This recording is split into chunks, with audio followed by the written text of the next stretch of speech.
All right, so I just wanted to quickly recap on what it is that I'm looking for with these particular pages. This is the first page that's in the PDF that I've sent, and it's deceptively easy, but really, again, what I'm after is what's called the bow distribution. Bow distribution refers to how much bow is being used for each note. So on the quarter notes and the half notes, these are identical to what we've done with Twinkle Theme and Lightly Row, where it's the entire bow, but it moves either fast, which would be this one, or it moves slow, which would be this one. So if I were playing this on the violin, I would be playing quick, quick, quick, quick, quick, quick, quick, quick, slow, slow, slow, slow, roughly about like that. And then for the ones down at the bottom, which are the eighth notes, this is actually getting a little bit ahead of what we're doing in violin currently, but we're headed there next because we learned this concept on Go Talent Roadie. The eighth notes are referred to as a little amount of bow. And by little amount of bow, like 1 to 2 inches, it doesn't need to be measured exactly. If you want to get really particular about it, it could be the bow amount that's used to play tucka. So they're not 16th notes. Obviously they're eighth notes, but the point is to not use a lot of bow on them. So we end up with little, little, big, big, or quick, quick for those. So this is a little bow amount, this is a big bow amount.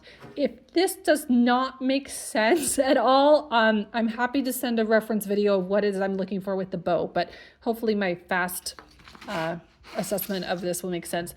On page 2, Dixie will need to write in the quarter note A's that it asks for. If she happens to forget that, we can do that next time at lessons. But sometimes if they can do that, that kind of shows me that, okay, I've got this. Page 3 is a theory page. She's going to fill in the names of the notes right here. This one she has to write in the names of the notes here and then draw the notes on the staff. So pretty easy. And then on this one, if she feels so inclined, she actually can try and play this one too if she wants to. Sometimes some students do, sometimes they don't.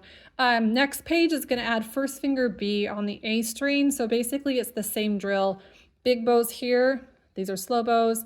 Just adding B and then little, little, big, big, resting. So not terribly difficult.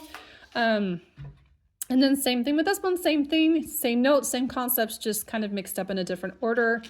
And then the final page that's in here is this one.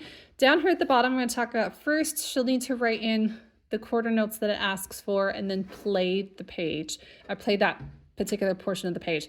This one at the top is sometimes tricky. So if she gets frustrated with it, just know that it's completely normal and that we'll just keep revisiting it or just keep persisting or maybe break it down into a smaller chunk. So maybe like the goal for the practice for the day is maybe like you hit just those 2 measures and they're correct, or maybe it's that line kind of thing.